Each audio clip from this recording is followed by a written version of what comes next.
Okay, chapter 11, we talked about stocks in some broad terms. In chapter 12, we're going to look at investing in stocks specifically. So, how to evaluate stocks and then buying and selling them. Nearly 50 million people in the US own stocks, and people who own shares of stocks are called stockholders or shareholders of a corporation. So there's two ways to profit from owning stocks. There's what's called dividends, and then there's capital gains.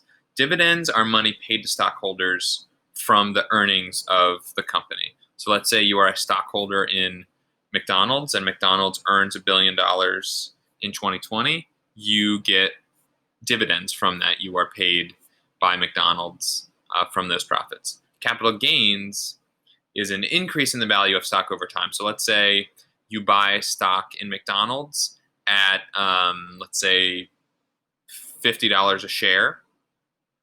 Let's say you buy 10 shares for $500, and then the price of McDonald's stock goes up to $100 a share.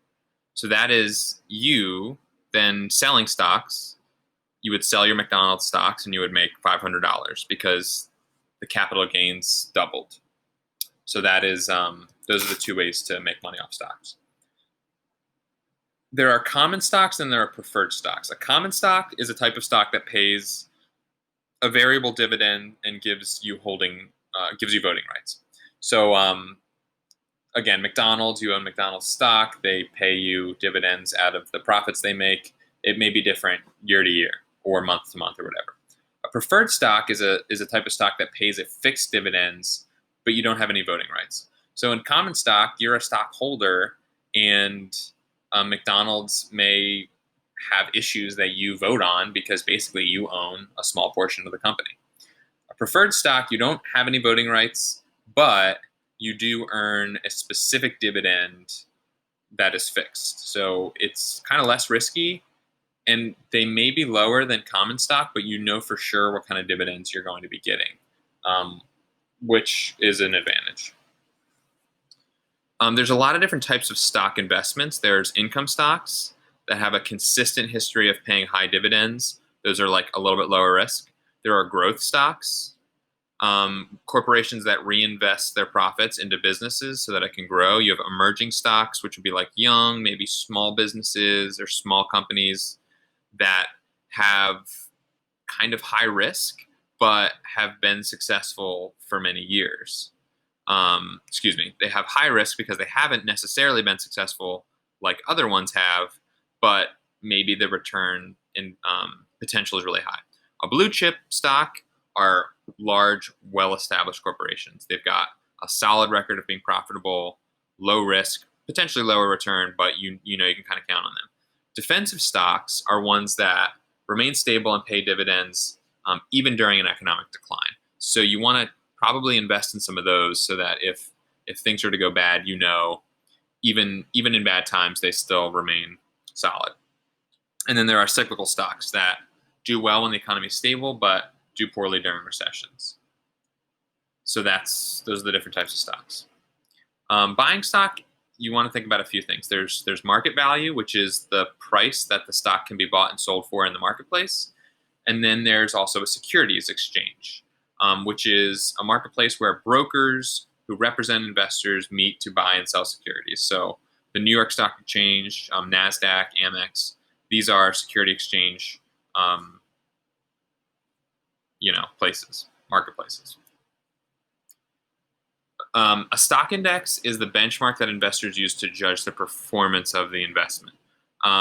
So there are a few different ones. There's the Dow Jones Industrial Average, there's the S&P 500, then there's the NASDAQ Composite Index.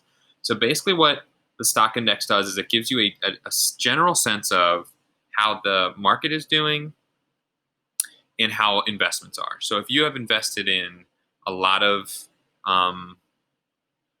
corporations that are in the Dow Jones, and then you look at the Dow Jones average, it can give you a sense, are my stocks generally doing well, or are they generally trending downwards? There's two types of markets over time. A bull market is good. A bull market is a prolonged period of rising stock prices. Generally, investors are feeling optimistic. And then there's a bear market where stock prices are falling and then there's a general feeling of pessimism about the market. So right now, obviously with all the COVID stuff, we're kind of in a bear market, although there's a mix of optimism and pessimism about um, when or if things go back to normal, will stocks return the way they were before? Some companies will never be able to recover. Some will emerge in this new time, and so you kind of need a little bit more of time to kind of figure that stuff out. But potentially, we could be in a bear market for a while, and then things could turn around. There's a couple of different investing strategies. There's short-term and long-term techniques. Short-term, you buy on margin and you sell short, meaning you want to buy what you think is stocks that are either undervalued or maybe not going to last very long, and then you sell when you make as much money as possible in the short term. Long term, you want to buy and hold. So you're going to buy stocks that you know are that you're going to hold on to for a really long time. You want to make sure you diversify those, and you want to consider stocks that are good long-term investments. And that's really it. Any of those terms that you can look more in the book, but in terms of chapter 12, that's it. So kind of a shorter chapter.